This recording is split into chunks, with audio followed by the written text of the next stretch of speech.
ಮೇಲು ಕೀಳಿನ ತೊಡೆದು ಹಾಕಿದೆ ನೆಲ ಜಲ ಭಾಷೆ ಲಿಂಗದ ತಾರತಮ್ಯ ಸಮತೆ ಸ್ವಾತಂತ್ರ್ಯ ಸೋದರತೆಗೆ ನಿನ್ನ ಕೊಡುಗೆ ದಿವ್ಯ ಭೌರಕ್ಷೆ ಒಂದೇ ತರದ ಶಿಕ್ಷೆ ಎಲ್ಲರಿಗೂ ಶ್ರೀರಕ್ಷೆ ಜಯ ಹೇ ಜಯ ಹೇ ಜಯ ಹೇ ಅಂಬೇಡ್ಕರ ಜಯ ಹೇ ಅಂಬೇಡ್ಕರ ಜಯ ಹೇ.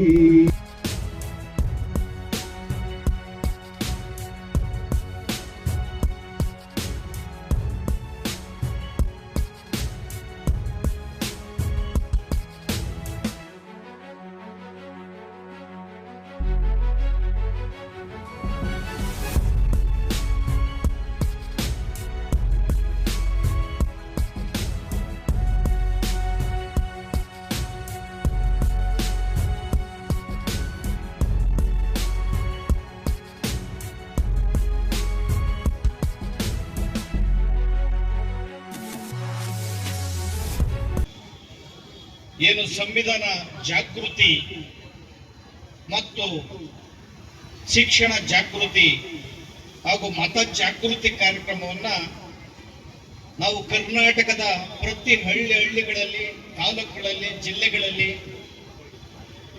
ಅಂಬೇಡ್ಕರ್ ಅವರ ಜಯಂತಿಯೊಂದಿಗೆ, ಬುದ್ಧ ಬಸವಣ್ಣವರ ಜಯಂತಿಯೊಂದಿಗೆ ಕಾರ್ಯಕ್ರಮವನ್ನು ಆಯೋಜಿಸ್ತಾ ಇದ್ದೇವೆ. ಈ ಒಂದು ಕಾರ್ಯಕ್ರಮ ಏಪ್ರಿಲ್ 2026ರಿಂದ 2027ರವರೆಗೂ ಇಡೀ ರಾಜ್ಯಾದ್ಯಂತ ಜಾಗೃತಿ ಕಾರ್ಯಕ್ರಮ ನಿರಂತರವಾಗಿ ಕರ್ನಾಟಕ ದಲಿತ ಸಂಘರ್ಷ ಸಮಿತಿ ಮತ್ತು Republican party of India B, ಅದರ ಜೊತೆಗೆ ಅನೇಕ ಸಹೋದರ ಸಂಘಟನೆಗಳು ಒಟ್ಟಿಗೆ ಸೇರಿ ಮತ್ತೆ ಇದರೊಟ್ಟಿಗೆ ಕಳಕಳಿ ಉಳ್ಳಂತಹ ರಾಜಕೀಯ ಮುಖಂಡರುಗಳು, ಎಲ್ಲ ಸಮಾಜದ ಕಳಕಳಿ ಉಳ್ಳವರನ್ನು ಒಳಗೊಂಡು ಈ ಕಾರ್ಯಕ್ರಮ ಅತ್ಯಂತ ಯಶಸ್ವಿಯಾಗಿ ನಡೀತಾ ಇದೆ. ಇಲ್ಲಿ ಉಳಿಮಾವು ಜಾಗದಲ್ಲಿ ಅನೇಕ ಕಲಾ ಮಂಡಳಿಗಳೊಂದಿಗೆ, ಸಾಂಸ್ಕೃತಿಕ ಕಾರ್ಯಕ್ರಮಗಳೊಂದಿಗೆ ಬೀದಿಗಳಲ್ಲಿ ಮೆರವಣಿಗೆ ಮಾಡೋದ್ರ ಮೂಲಕ ಈ ಕಾರ್ಯಕ್ರಮ ಆಯೋಜಿಸಿದ್ದಾರೆ.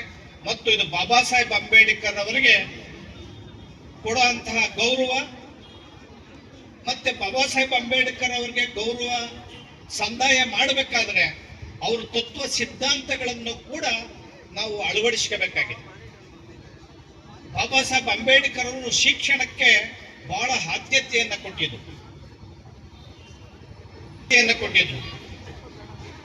ಆ ಶಿಕ್ಷಣಕ್ಕೆ ಆದ್ಯತೆಯನ್ನ ಕೊಟ್ಟಂತಹ ಬಾಬಾ ಸಾಹೇಬ್ ಅಂಬೇಡ್ಕರ್ ಅವರು, ಇವತ್ತು ಬಾಬಾ ಸಾಹೇಬ್ ಅಂಬೇಡ್ಕರ್ ಅವರು ಯಾವುದೇ ಒಂದು ಜಾತಿಗೆ, ಒಂದು ಧರ್ಮಕ್ಕೆ ಸೀಮಿತರಲ್ಲ. ಬಾಬಾ ಸಾಹೇಬ್ ಅಂಬೇಡ್ಕರ್ ಅವರು ಎಲ್ಲ ಜಾತಿ ಮತ ಧರ್ಮದ ಇಡೀ ಭಾರತದ ಸಮಸ್ತ ಜನತೆಗೂ ಕೂಡ ಒಳಿತನ್ನ ಬಯಸಿದಂತಹ ಭಾರತದ ಭಾಗ್ಯ ವಿಧಾತ ಬಾಬಾ ಸಾಹೇಬ್ ಅಂಬೇಡ್ಕರ್ ಅವರು. ಬಾಬಾ ಸಾಹೇಬ್ ಅಂಬೇಡ್ಕರ್ ಅವರು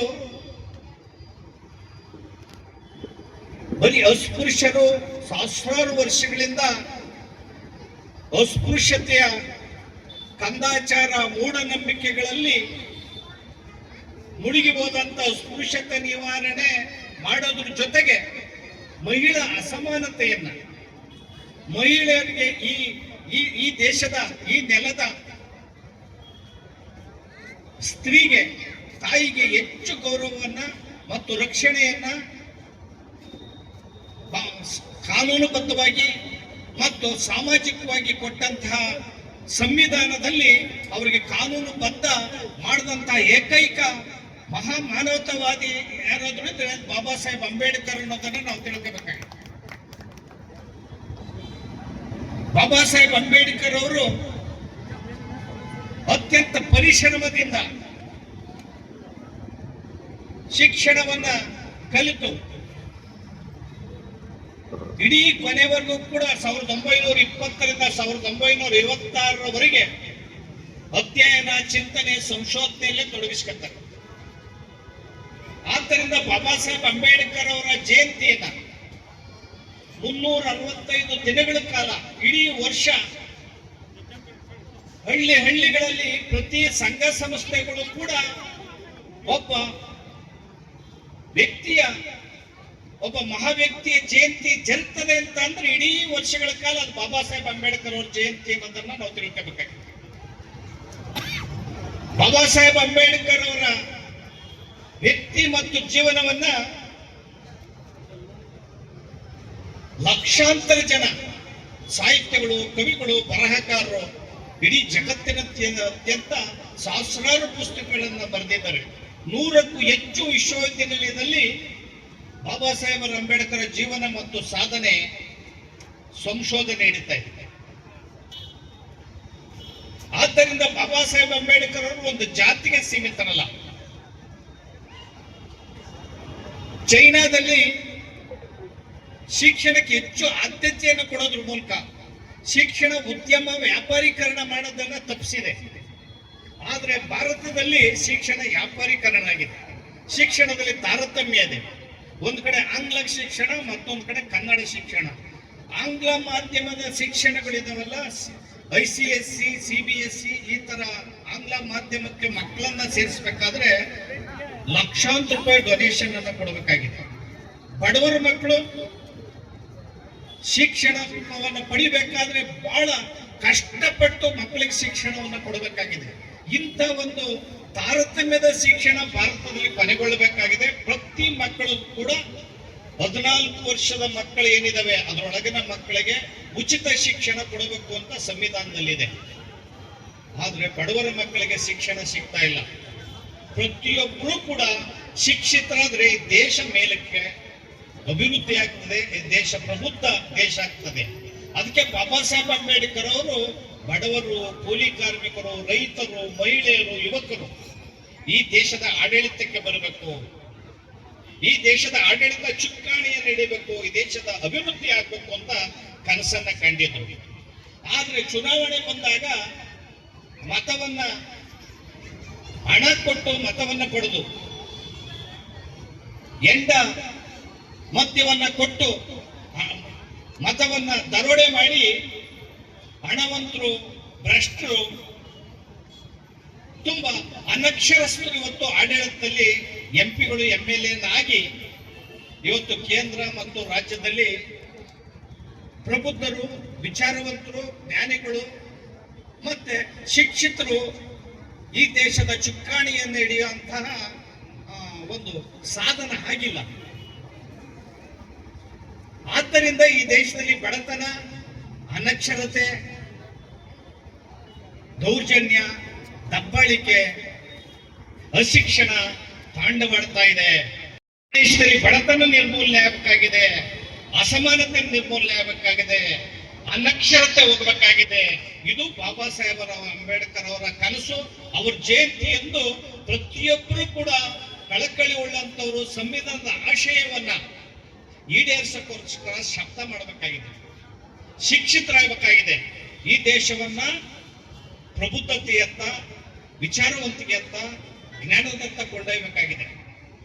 ಆ ಸಂವಿಧಾನ ಈ ಭಾರತದಲ್ಲಿ ಸ್ವತಂತ್ರ ಬರೋದಕ್ಕೆ ಮೊದಲು ಬಾಬಾ ಸಾಹೇಬ್ ಅಂಬೇಡ್ಕರ್ ಅವರು ಸಂವಿಧಾನ ರಚಿಸಿ ಪ್ರತಿಯೊಬ್ಬರಿಗೂ ಕೂಡ ಒಬ್ಬ ಮನುಷ್ಯನಿಗೆ ಒಂದು ಮತ, ಒಂದೇ ಘನತೆ, ಒಂದೇ ಗೌರವ, ಎಲ್ಲರೂ ಸಮಾನರು, ಎಲ್ಲರೂ ಸ್ವತಂತ್ರರು ಅಂತ ಕೊಡೋದಕ್ಕೆ ಮೊದಲು ಈ ದೇಶದಲ್ಲಿ ಅಸಮಾನತೆ, ಮಹಿಳಾ ಅಸಮಾನತೆ ಇತ್ತು.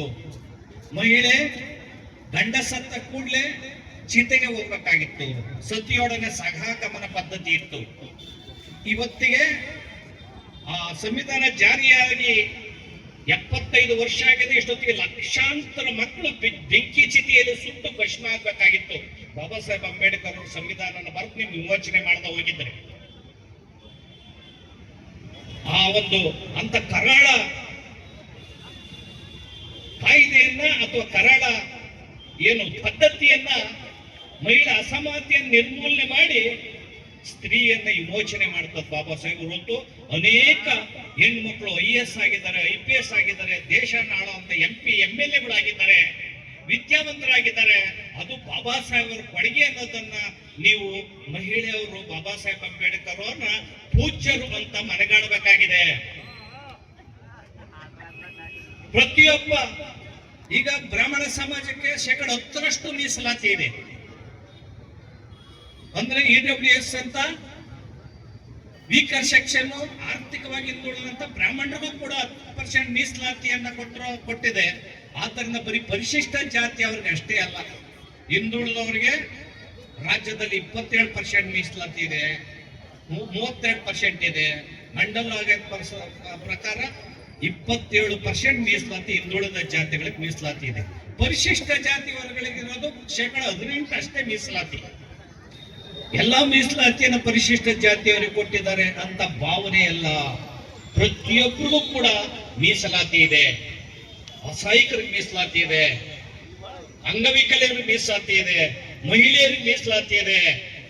ಅಂದ್ರೆ ಈ ದೇಶದ ಮುಖ್ಯ ವಾಹಿನಿಯಲ್ಲಿ ಅಸಹಾಯಕರು, ಅಸಮಾನತೆಯಿಂದ ತೊಳೆದಲ್ಪಟ್ಟಂತವ್ರು, ತುಳಿಯಲ್ಪಟ್ಟಂತವ್ರು, ತುಚ್ಛವಾಗಿ ಕಂಡಲ್ಪಟ್ಟಂತವ್ರು ಎಲ್ಲರನ್ನೂ ಕೂಡ ಸಮಾನವಾಗಿ ಈ ದೇಶದ ಮುಖ್ಯ ವಾಹಿನಿಗೆ ತರಬೇಕು, ಸಮಾನತೆಯನ್ನ ಸಾಧಿಸಬೇಕು, ಪ್ರತಿಯೊಬ್ಬರು ಸ್ವತಂತ್ರರಾಗಬೇಕು, ಸ್ವಾಭಿಮಾನ ಆತ್ಮಗೌರವದಿಂದ ಬದುಕಬೇಕು ಅಂತ ಕನಸನ್ನ ಕಂಡಂತಹ, ಅದನ್ನ ಕಾನೂನಾಗಿ ಮಾಡಿದಂತಹ, ಸಮಾನತೆ ಅಂತ ತಂದಂತಹ ಏಕೈಕ ಈ ದೇಶದ ವಿಶ್ವಮಾನವ ಭಾರತ ರತ್ನ ಅದು ಬಾಬಾ ಸಾಹೇಬ್ ಅಂಬೇಡ್ಕರ್ ಅನ್ನೋದನ್ನ ನಾವು ತಿಳ್ಕೋಬೇಕಾಗಿದೆ. ಬಾಬಾ ಸಾಹೇಬ್ ಅಂಬೇಡ್ಕರ್ ಅನ್ನ ಕೆಲವೇ ಜನ ಜಯಂತಿ ಮಾಡುವಂಥದ್ದು, ಕೆಲವೇ ಜನ ಅವ್ರ ಫೋಟೋ ಇಟ್ಕೊಳ್ಳುವಂಥದ್ದು ಅಲ್ಲ. ಬಾಬಾ ಸಾಹೇಬ್ ಅಂಬೇಡ್ಕರ್ ಅವರು, ಜಗಜ್ಯೋತಿ ಬಸವಣ್ಣವರು, ಬುದ್ಧ, ಪೆರಿಯರು, ನಾರಾಯಣ ಗುರು, ಸವಿತಾ, ಸೂಪಿ, ಟಿಪ್ಪು, ಅನೇಕ ಇಂತಹ ಸಂತರನ್ನ ನಾವು ಗೌರವಿಸಬೇಕಾಗಿದೆ. ಅವ್ರ ತತ್ವ ಸಿದ್ಧಾಂತವನ್ನು ತಿಳ್ಕೋಬೇಕಾಗಿದೆ. ಆ ಮೂಲಕ ಸರ್ಕಾರಗಳು ಇವರ ಜೀವನ ಚರಿತ್ರೆಯನ್ನ ಪಠ್ಯ ಪುಸ್ತಕಗಳನ್ನ ಅಳವಡಿಸೋದ್ರ ಮೂಲಕ ಈ ದೇಶದಲ್ಲಿ ಸಮಾನತೆಯನ್ನು ಸಾಧಿಸಬೇಕಾಗಿದೆ, ಸಹೋದರತ್ವ, ಭಾತೃತ್ವವನ್ನು ತರಬೇಕಾಗಿದೆ. ನಾವೆಲ್ಲರೂ ಕೂಡ ಈ ದೇಶದ ಮಕ್ಕಳು ಅಂತ ಪ್ರೀತಿ ವಿಶ್ವಾಸದಿಂದ ನಾವು ಬದುಕುವಂತಹ ಒಳ್ಳೆ ಜೀವನ ಬದುಕನ್ನ ಕಂಡ್ಕೋಬೇಕಾಗಿದೆ. ಆ ಕಂಡ್ಕೋಬೇಕಾದ್ರೆ ಬುದ್ಧ ಬಸವರ ನೆರೆ ಹೋಗಬೇಕಾಗಿದೆ, ತತ್ವ ಸಿದ್ಧಾಂತವನ್ನು ತಿಳ್ಕೊಬೇಕಾಗಿದೆ. ಅನೇಕ ಯುವಕರು, ವಿದ್ಯಾವಂತರು ಅರ್ಥ ಮಾಡ್ಕೋಬೇಕಾಗಿದೆ. ರಷ್ಯಾ, ಅಮೆರಿಕ, ಅನೇಕ ದೇಶಗಳಲ್ಲಿ ಯುದ್ಧ ನಡೀತಾ ಇದೆ. ಆದ್ರೆ ಭಾರತದಲ್ಲಿ ಅಂತ ಸಂದರ್ಭ ಇಲ್ಲ. ಅದ ಯಾಕೆಂದ್ರೆ ಬಾಬಾ ಸಾಹೇಬ್ ಅಂಬೇಡ್ಕರ್ ಅವರು ಕೊಟ್ಟಂತ ಸಂವಿಧಾನ ಬರೀ ಕಟ್ಟಿಗೆದಿಂದಲ್ಲ, ಪೆನ್ನಿನಿಂದ, ರಕ್ತಪಾತವಿಲ್ಲದೆ ಪೆನ್ನಿನಿಂದ ಕೊಟ್ಟಂತ ಸಂವಿಧಾನ ಇದೆಯಲ್ಲ, ರಕ್ತರಹಿತವಾದಂತ ಕ್ರಾಂತಿ, ರಕ್ತರಹಿತವಾದಂತ ಬದಲಾವಣೆ ತಂದಂತ ಬಾಬಾ ಸಾಹೇಬ್ ಅಂಬೇಡ್ಕರ್ ಅವರು ಈ ದೇಶದಲ್ಲಿ ಬುದ್ಧ, ಅಂಬೇಡ್ಕರ್ ತತ್ವಗಳನ್ನ ನಾವು ಅಳವಡಿಸ್ಕೋಬೇಕಾಗಿದೆ. ಬಾಬಾ ಸಾಹೇಬ್ ಅಂಬೇಡ್ಕರ್ ಅವರು ಹೇಳ್ತಾರೆ, ನನ್ನ ಗುರು ಕಬೀರ, ಬುದ್ಧ, ಫುಲೆ ಅವರ ತತ್ವ ಸಿದ್ಧಾಂತಗಳನ್ನ ಅಳವಡಿಸಿಕೊಳ್ಳೋದ್ರ ಮೂಲಕ ಈ ದೇಶದಲ್ಲಿ ವೈಜ್ಞಾನಿಕವಾಗಿ, ವೈಚಾರಿಕವಾಗಿ ಬದುಕನ್ನು ಕಂಡ್ಕೋಬೇಕಾಗಿದೆ.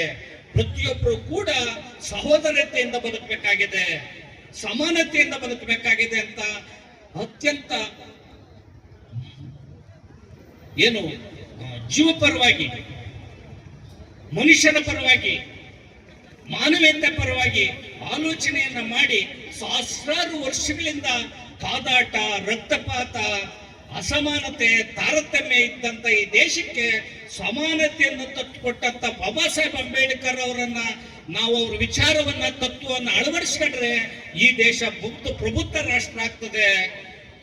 ಯುದ್ಧ ಬೇಡ, ಬುದ್ಧ ಬೇಕು ಅನ್ನೋ ಒಂದು ವಿಚಾರವನ್ನು ಅಳವಡಿಸ್ಕೊಳ್ಳೋದ್ರ ಮೂಲಕ ಅಂಬೇಡ್ಕರ್ ಜಯಂತಿಗೆ ಅರ್ಥವನ್ನ ತಂದುಕೊಟ್ಟಿದ್ದಾರೆ. ಈ ಸಂದರ್ಭದಲ್ಲಿ ಮುರಳಿಯವರು, ರಮೇಶ್ ರವರು ಈ ಕಾರ್ಯಕ್ರಮಕ್ಕೆ ಅತ್ಯಂತ ಕಾರಣೀಕರ್ತರಾಗಿ, ರಮೇಶ್ ಅವರೆಲ್ಲ ಅತ್ಯಂತ ಶ್ರಮಿಸಿ ಈ ಕಾರ್ಯಕ್ರಮವನ್ನು ಅತ್ಯಂತ ಯಶಸ್ವಿಯಾಗಿದ್ದಾರೆ. ಅವರೆಲ್ಲರಿಗೂ ಕೂಡ ವಂದಿಸಿ ನನ್ನ ಮಾತನ್ನು ಮುಗಿಸ್ತೇನೆ. ಜೈ ಭೀಮ್, ಜೈ ಭಾರತ್. ಜನಗಳು ಇವತ್ತು ನೆಮ್ಮದಿಯಾಗಿ ಬದುಕುವಂತ ಕೆಲಸ ನಡೀತಾ ಇದೆ, ಯಾರೇ ಆಗಿರಲಿ. ಹಾಗೆ ಈ ವ್ಯವಸ್ಥೆಯನ್ನು ಎಲ್ಲ ಅಚ್ಚುಕಟ್ಟಾಗಿ ಮಾಡ್ಕೊಂಬಂತಂತ ಮಂಜು ಅವರೇ, ರಮೇಶ್ ಅವರೇ, ಮತ್ತೆ ಅಧ್ಯಕ್ಷ ಅಂತ ನಾಗರಾಜ್ ಅವರೇ, ಹಾಗೆ ರಮೇಶ್ ಅವರೇ, ಹಾಗೆ ಆನಂದ್ ಇದ್ದಾರೆ. ಜಯಂತಿಯನ್ನು ಬಹಳ ಶ್ರದ್ಧಾ ಭಕ್ತಿಯಿಂದ ಅರ್ಥಪೂರ್ಣವಾಗಿ ಆಚರಣೆ ಮಾಡ್ತಾ ಇದ್ರು. ಯಾಕಂದ್ರೆ ತಮಗೆಲ್ಲ ಗೊತ್ತಿರುವಂಗೆ ಇವತ್ತು ಡಾಕ್ಟರ್ BR ಅಂಬೇಡ್ಕರ್ ಅವರವರು ಇಲ್ಲ ಅಂದ್ರೆ ಇವತ್ತು ಈ 150 ಕೋಟಿ ಜನ ಇವತ್ತು ಬದುಕಾಗ್ತಾ ಇರ್ತಾರೆ. ಅವ್ರು ಕೊಟ್ಟಂತ ಸಂವಿಧಾನ 198 ದೇಶಗಳಲ್ಲೇ ಎಲ್ಲೂ ಇಲ್ಲದಂತ ಕಾನೂನು ಸಂವಿಧಾನವನ್ನ ನಮ್ಗೆ ಕೊಟ್ಟಿದ್ದಾರೆ. ನಾವ್ ಇದರಲ್ಲಿ ಜಾತಿ ಭೇದ ಏನೂ ಇಲ್ಲ. ನಮ್ಮ ದೇಶದಲ್ಲಿರೋ ಎಷ್ಟೋ ಸಾವಿರಾರು ಜಾತಿಗಳು ಎಲ್ಲರಿಗೂ ಬೇಕಾಗಿರುವಂತ ಒಂದು ಕಾನೂನನ್ನ ಅವರು ಕೊಟ್ಟಿರೋದ್ರಿಂದ ಇವತ್ತು ನಾವೆಲ್ಲ ಇಲ್ಲಿ ಬದುಕೋಕಾಗ್ತಾ ಇದೆ, ನಿಲ್ಲೋಕಾಗ್ತಾ ಇದೆ. ನಾವೆಲ್ಲರೂ ಸ್ಪರ್ಶಬೇಕು. ನಾನೆಲ್ಲರಿಗೂ ಕೇಳ್ಕೊಳ್ಳೋದಿಷ್ಟೇ, ಡಾಕ್ಟರ್ BR ಅಂಬೇಡ್ಕರ್ ಅವ್ರದ್ದು ಯಾವುದೇ ಕಾರ್ಯಕ್ರಮ ಇರ್ಲಿ, ಎಲ್ಲೇ ಇರ್ಲಿ, ಕರಿಬೇಕಂತಿಲ್ಲ ರೀ. ನಮ್ಗೆಲ್ಲ ಕರಿಬೇಕಾಗಿಲ್ಲ, ಯಾರನ್ನು ಕರಿಬೇಕಾಗಿಲ್ಲ. ಎಲ್ಲರಿಗೂ ದೈವ ಅವರು. ನಮ್ಮ 150 ಕೋಟಿ ನಮ್ಮ ಜನರಲ್ಲಿ ಯಾರು ಭೂಮಿ ಮೇಲೆ ಹುಟ್ಟಿದ್ದಾರೆ ಎಲ್ಲರಿಗೂ ಅವರು ದೈವ. ಅವರಿಂದ ಇವತ್ತು ನಾವು ಇಷ್ಟು ಚೆನ್ನಾಗಿ ಬದುಕ್ತಾ ಇದ್ದೀವಿ. ಯಾಕಂದ್ರೆ ಅವ್ರು ಅಷ್ಟೊಂದು ಕಷ್ಟಪಟ್ಟಿದ್ದಾರೆ. ಅವ್ರು 1891 ಏಪ್ರಿಲ್ 14 ಮಧ್ಯಪ್ರದೇಶದಲ್ಲಿ ಹುಟ್ಟಿದಾಗ ಅವರು ಶಾಲೆಗೆ ಹೋದಾಗ ಎಲ್ಲ ಕೊಡ್ಸಿದ್ರು. ಇವಾಗ ಅಂಕಿತ್ ಅವ್ರ ಹಾಡಲ್ಲಿ ಎಲ್ಲ ಬರ್ತಿದ್ದೆ ಅಂದ್ರೆ ಅದು ಕೆಲವ್ರಿಗೆ ಅರ್ಥ ಆಗಿರಲ್ಲ, ನಿಧಾನಕ್ಕೆ ಕೇಳ್ತಾ ಅದು ಅರ್ಥ ಆಗುತ್ತೆ. ಅವರು ಎಷ್ಟೊಂದು ಕಷ್ಟಪಟ್ಟಿದ್ದಾರೆ ಅಂದ್ರೆ ಶಾಲೆಯಲ್ಲಿ ಸಪರೇಟ್ ಆಗಿ ಅವ್ರಿಗೆ ಕೂಡಿಸಿರುವಂತದ್ದಾಗಿರ್ಬೋದು, ಮುಟ್ಟಿದಿರ ಅವ್ರಿಗೆ ಪಾಠ ಮಾಡುವಂತದ್ದು. ಅವರು ಇವತ್ತು ಡಾಕ್ಟರ್ BR ಅಂಬೇಡ್ಕರ್ ಅವರು ನಮ್ಮ ದೇಶ ಇಷ್ಟು ಬೆಳಿಬೇಕಾದ್ರೆ ಅವತ್ತು ಅವ್ರಿಗೆ ಆಗಿರೋ ಆ ಕಷ್ಟ, ಅನ್ಯಾಯ, ಅವ್ರಿಗೆ ಏನಾಗಿ ದೇಶದಲ್ಲಿ ಈ ತರ ಯಾರಿಗೂ ಆಗಬಾರ್ದು ಅನ್ನೋದು ಅವ್ರ ಮನಸ್ಸಿಗೆ ಬಂತು. ಅವತ್ತು ಅವರು ಛಲ ಹಿಡಿದು ಇವತ್ತು ನಮ್ಮ ದೇಶದಲ್ಲಿ ಪ್ರತಿಯೊಬ್ಬ ವ್ಯಕ್ತಿನೂ ತನ್ನ ಸ್ವಂತದಲ್ಲಿ ಬಾಳಕ್ಕೆ ಮತ್ತೆ ಪ್ರಜಾಪ್ರಭುತ್ವವಾಗಿ ನಡೆಸೋದಕ್ಕೆ ಒಂದು ಅನುಕೂಲ ಮಾಡಿಕೊಟ್ಟವರು ಡಾಕ್ಟರ್ BR ಅಂಬೇಡ್ಕರ್ ಸರ್ ಅವರು. ಯಾಕಂದ್ರೆ ಇವತ್ತು ಎಷ್ಟೋ ಜನ ದೀನ ದಲಿತರು ನಿಮ್ಗೊಂದು ಗೊತ್ತಿರ್ಲಿ ಸರ್. ನಾನು ಯನ್ಮೂರ್ತಿ ಸರ್ ನಾನು ಲಾಸ್ಟ್ ಟೈಮ್ ಬಂದಾಗ ಹೇಳಿದೆ, ನಮ್ಮಲ್ಲಿ ಬೆಳ್ಳಂಗೆ ಎಷ್ಟು ದೊಡ್ಡ ಲೀಡರ್ಗಳಿದ್ದಾರೆ ನಮ್ಮ ಕರ್ನಾಟಕದಲ್ಲಿ. ನಾನೆಲ್ಲ ಸಾರ್ ನಾನು ರಿಕ್ವೆಸ್ಟ್ ಮಾಡಿ ಕೇಳ್ಕೊಳ್ಳೋದೇನಂದ್ರೆ, ಯಾವುದೇ ಸರ್ಕಾರ ಇರಲಿ ಸರ್, ತಾವೆಲ್ಲ ಒಂದು ಡಿಮ್ಯಾಂಡ್ ಮಾಡ್ಬೇಕು ಸರ್. ಏನಂದ್ರೆ ಸಂವಿಧಾನವನ್ನ ಏನಂದ್ರೆ 1ನೇ ಕ್ಲಾಸಿಂದ ಚಿಕ್ಕದಾಗಿ ಮಕ್ಕಳಿಗೆ ಅರಿವಾಗುವ ತರ ಅವರು ದೊಡ್ಡವರು SLC PUC ಹೋಗೋಷ್ಟೊತ್ತಿಗೆ ಅವ್ರಿಗೆ ಅರ್ಥ ಆಗ್ಬೇಕು ಏನ್ ಸಂವಿಧಾನ ಅಂತ. ಅವತ್ತೇ ನಮ್ಮ ದೇಶ ಚೇಂಜ್ ಆಗೋದು. ಇಲ್ಲ ಅಂದ್ರೆ ಈ ದುಡ್ಡುಗಳು ಕೊಟ್ಕೊಂಡು ರಾಜಕೀಯ ಮಾಡ್ಕೊಂಡು ಇವತ್ತಿನ ದಿವಸ ಹಿಂಗೆ ಕಾಲ ಕಳ್ಕೊಂಡು ಬಡವರಾಗಿ ಉಳಿಸ್ತಾರೆ. 70 ವರ್ಷದಿಂದ ಇದ್ದಾರೆ ಬಡವರಾಗಿ ಇದ್ದೀರಾ. ಸಾಕಾರಾಗಿ ಬ್ಯಾಲೆನ್ಸ್ ಹೋಗ್ತಾ ಇದ್ದೇವೆ. ಯಾಕೆ ಹೋಗ್ತಾ ಇದೆ ಅಂದ್ರೆ ನಮ್ಮಲ್ಲಿ ವಿದ್ಯಾವಂತರಾಗ್ತಾ ಇಲ್ಲ. ನೀವು ಯಾವ್ದೋ 1,000 2,000ಕ್ಕೆ ಯಾವ 5 ವರ್ಷ ಬೈಕೊಂಡಿರೋದಲ್ಲ. ನಾವು ಗುರ್ಸ್ಬೇಕು, ಜನಗಳ ಯಾರೇ ಆಗಿರ್ಲಿ ಗುರ್ಸ್ಬೇಕು. ನಮ್ಗೆ ಪವರ್ ಕೊಟ್ಟಿದ್ದಾರೆ ನಮ್ಗೆ ಡಾಕ್ಟರ್ BR ಅಂಬೇಡ್ಕರ್ ಅವರು. ಒಂದು 10 ಪವರ್ ಕೊಟ್ಟಿದ್ದಾರೆ ನಮ್ಗೆ. ಒಬ್ಬನ ಒಳ್ಳೆ ವ್ಯಕ್ತಿನ ಆಯ್ಕೆ ಮಾಡ್ಬೇಕು, ಒಳ್ಳೆ ವ್ಯಕ್ತಿನ ನೋಡ್ಬೇಕು, ಒಳ್ಳೆ ಕೆಲಸಗಾರನ ಅಂತ. ನಮ್ಮ ದೊಡ್ಡ ಓಡಾಟಗಾರರಿದ್ದಾರೆ, ಅವ್ರನ್ನ ಸಪೋರ್ಟ್ ತಗೊಂಡು ನೀವೆಲ್ಲ ಒಳ್ಳೆ ವ್ಯಕ್ತಿಗಳಾಗಿ ನಮ್ಮ ಮಕ್ಕಳನ್ನ ಓದಿಸಿ. ಯಾವಾಗ ಎಜುಕೇಶನ್ ಹೆಲ್ತ್ ಕರೆಕ್ಟ್ ಆಗಿರುತ್ತೆ ದೇಶ ಆಟೋಮೆಟಿಕ್ ಆಗಿ. ಅಂಬೇಡ್ಕರ್ ಅವರು ಅದನ್ನ ಹೇಳಿರೋದು, ಎಜುಕೇಶನ್ ಮಾಡ್ರಿ. ಅವ್ರು ಕೊಟ್ಟಿರೋ ಟರ್ಮ್ ಎಲ್ಲ ಮುಗಿದೋಯ್ತು. ಅವ್ರು ಕೊಟ್ಟಿರೋ ಟೈಮ್ 50 ವರ್ಷ ಆಗೋಯ್ತು, 60 ವರ್ಷ ಆಯ್ತು. ನಾವಿನ್ನ ಹೆಂಗೆ ಇದೀವಿ. ಯಾಕಂದ್ರೆ ಅದು ಆತರ ಇರ್ತಾರೆ. ನಿಮ್ಗೊಂದು ಗೊತ್ತಿರ್ಲಿ, ನಾನು ರಾಜಕೀಯದವರಾಗಿರ್ಬೋದು, ಯಾರೇ ರಾಜಕೀಯದವರಾಗಿರ್ಲಿ, ನಾನು ಹೇಳೋದು ಯಾರನ್ನು ನಮ್ಮ ದೇಶದಲ್ಲಿ ಒಂದು ಪವರ್ ಬಂದ್ಮೇಲೆ ಅವ್ನ ಬೇರೆಯವ್ರನ್ನ ಆ ಪವರ್ಗೆ ಅವ್ರಿಗೆ ಈಕ್ವಲ್ ಆಗಿ ತಕ್ಕೊಳ್ಳೋದು ಬಿಡೋದಿಲ್ಲ. ಅವ್ರನ್ನಲ್ಲೇ ಮಾಡ್ತಾ ಇರ್ತಾರೆ. ಅದನ್ನ ಗಮನ ಇಟ್ಕೊಳ್ಳಿ. ನಾವೆಲ್ಲ ನಮ್ಗೆಲ್ಲರಿಗೂ ಈಕ್ವಲ್ ಸಮಾನತೆ ಇದೆ. ಇವತ್ತಿನ ದಿವಸ ಡಾಕ್ಟರ್ BR ಅಂಬೇಡ್ಕರ್ ಅವರು ಇಲ್ಲ ಅಂದ್ರೆ ನಾವೆಲ್ಲೂ ಓಡಾಡಕ್ಕಿಲ್ಲ, ಹಿಂಗ್ ಕೂತ್ಕೊಳ್ಳಕ್ಕಿಲ್ಲ, ಒಂದು ಲೀಡರ್ಶಿಪ್ ಬೆಳಕಿಲ್ಲ, ಒಂದು ಒಳ್ಳೆ ಕೆಲಸ ಮಾಡೋದಕ್ಕಿಲ್ಲ. ಸಂವಿಧಾನ ಅಷ್ಟೊಂದು ಕೆಲಸ ಮಾಡ್ತಾ ಇದೆ. ಇವತ್ತು ಬಹಳ ಜನಗಳಿಗೆ ಗೊತ್ತಿಲ್ಲ. ಅದಕ್ಕೆ ನಾನು ಆ ಮಕ್ಕಳಿಗೆ ಓದೋದಕ್ಕೆ ಚಿಕ್ಕ ವಯಸ್ಸಿನ ಮಾಡಿದ್ರೆ ನಿಮ್ಮ ಮಕ್ಕಳು ನಾಳೆ ದಿವಸ ಇಂಥದಕ್ಕೆಲ್ಲ ಯಾಮಾರಲ್ಲ. ಇಂಥ ಬಣ್ಣದ ಮಾತುಗಳಿಗೆ ಯಾರು ಯಾಮಾರಕ್ಕೆ ಹೋಗಲ್ಲ. ಅವರು ಒಳ್ಳೆ ವ್ಯಕ್ತಿ. ನಮ್ಮ ದೇಶ ಇನ್ನೂ ಮುಂದಕ್ಕೆ ಹೋಗ್ತಿದೆ, ಇನ್ನೂ ಒಳ್ಳೇದಾಗುತ್ತೆ. ಆ ತರಾಗಿ ನಾವು ಎಜುಕೇಶನ್, ನಾನು ಅದಕ್ಕೆ ಸರ್ ಯಾವ ಸರ್ಕಾರ ಇಲ್ಲ ಸರ್, ಕೇಂದ್ರ ಇರ್ಬೋದು ರಾಜ್ಯ ಸರ್ಕಾರ ಇರ್ಬೋದು, ಯಾವ್ದೋ ಫ್ರೀ ಕೊಡ್ಬೇಡ್ರಿ. ಯಾರಿಗೂ ಏನು ಬೇಕಾಗಿಲ್ಲ. ಎಜುಕೇಶನ್ ಹೆಲ್ತ್ 2 ಕೊಡ್ರಿ. ನಮ್ಮ ದೇಶ ಇನ್ನ ಎಲ್ಲೋ ಹೋಗ್ತೈತೆ. ಎಂತೆಂತ ಮಕ್ಳಿದ್ದಾರೆ ಸರ್. ಇವತ್ತಿನ ದಿವಸ ನಮ್ಮ ಹತ್ರ ಬರ್ತಾರೆ ಪಾಪ, 8,000 9,000 10,000 ಕೆಲಸಕ್ಕೆ ಹೋಗ್ತಾರೆ ಸರ್. ಆ ಮಕ್ಕಳು 89 90 95 ತೆಗೆದವ್ರೆ. ಈ ಸತಿ 97 ತೆಗೆದವ್ರೆ. ಪಾಪ ಫೀಸ್ಗಳಿಗೆ ಹೋದ್ರೆ ಯಾವ್ದೋ ಒಂದು ಒಳ್ಳೆ ಸ್ಕೂಲಲ್ಲಿ ಓದಿಸ್ಬೇಕು. ಗೌರ್ಮೆಂಟ್ ಸ್ಕೂಲಲ್ಲಿ ಹೈಸ್ಕೂಲ್ ಇಲ್ಲೆಲ್ಲ ಹತ್ರ ಇಲ್ಲ, ಓದ್ಸಕ್ಕಾಗಲ್ಲ. ಒಳ್ಳೆ ಸ್ಕೂಲಲ್ಲಿ ಹೋಗ್ಬೇಕಾದ್ರೆ ಲಕ್ಷಾಂತರ ರೂಪಾಯಿ ಡೊನೇಷನ್ ತಗೊಳ್ಳಂತದ್ದು. ಪಾಪ ಫೀಸ್ ಕಟ್ಟಕ್ಕಾಗಲ್ಲ. ಒಂದ್ ವರ್ಷ ದುಡಿಯುವಂಥದ್ದು ಬೇರೆ ಒಂದು ಮಗನ್ ಸಾಕಾಗುತ್ತೆ. ಇವತ್ತು ಬೆಂಗಳೂರಲ್ಲಿ 1 ಲಕ್ಷ ಸಂಬಳ ತಗೊಳ್ಳೋರು 2 ಮಕ್ಕಳನ್ನ ಸಾಕಾಗಲ್ಲ ಬಾಡಿಗೆ ಕಟ್ಕೊಂಡು. ಅಂತ ಒಂದು ಪರಿಸ್ಥಿತಿ. ಇವೆಲ್ಲ ಹೋಗಲಾಡಿಸ್ಬೇಕಾದ್ರೆ ಡಾಕ್ಟರ್ BR ಅಂಬೇಡ್ಕರ್ ಅವ್ರು ಏನ್ ಹಾಕೊಟ್ಟಿದಾರೋ ಅದನ್ನ ನಾವು ಪಾಲನೆ ಮಾಡ್ಬೇಕು. ತಪ್ಪದೆ ಚಾಚದೆ ಪಾಲನೆ ಮಾಡಿದ್ರೆ ನಿಜವಾಗ್ಲೂ ಅವೆಲ್ಲ ನಮ್ಗೆ ಬಹಳ ಮುಂದಿನ ದಿನಗಳಲ್ಲಿ ಬಹಳ ಒಳ್ಳೆಯಾಗುವಂತ ಒಂದು ಕಾರ್ಯ ಇದೆ. ಎಲ್ಲ ಯಾರೋ ಮಾತಾಡ್ತಾರೆ, ಕೇಳ್ಕೊಳ್ತಾರೆ, ಹೋಗ್ತಾರೆ ಅಂತಲ್ಲ. ಇದು ನಿಜವಾಗಿ ನಮ್ಮ ಮೂರ್ತಿ ಸರ್ ಅವರು ನಿಮ್ಗೆ ಇನ್ನ ಹೆಚ್ಚಿನ ರೀತಿಯಲ್ಲಿ ತಿಳಿಸ್ತಾರೆ. ಯಾಕಂದ್ರೆ ಇವತ್ತು ನಾವೆಲ್ಲ ನೋಡ್ತಾ ಇದ್ದೀವಿ, ಡಾಕ್ಟರ್ BR ಅಂಬೇಡ್ಕರ್ ಅವರು ಬಹಳ ಕಷ್ಟಪಟ್ಟು ಬಂದಿರುವಂತದ್ದು. ಅವ್ರು ಎಷ್ಟು ಕಷ್ಟಪಟ್ಟಿದ್ದಾರೆ ಅಂದ್ರೆ ಎಷ್ಟು ಬಹಳ ಜನಕ್ಕೆ, ನಿಮ್ಗೆಲ್ಲ ಬಹಳ ಜನಕ್ಕೆ ಗೊತ್ತಾಗ್ತಾ ಇಲ್ಲ. ಸುಮ್ಮನೆ ಏನೋ ಜಯಂತಿ ಮಾಡ್ತಾ ಇದ್ದೀವಿ, ಏನೋ ಮಾಡ್ತಾ ಇದೀವಿ ಅಂತಲ್ಲ.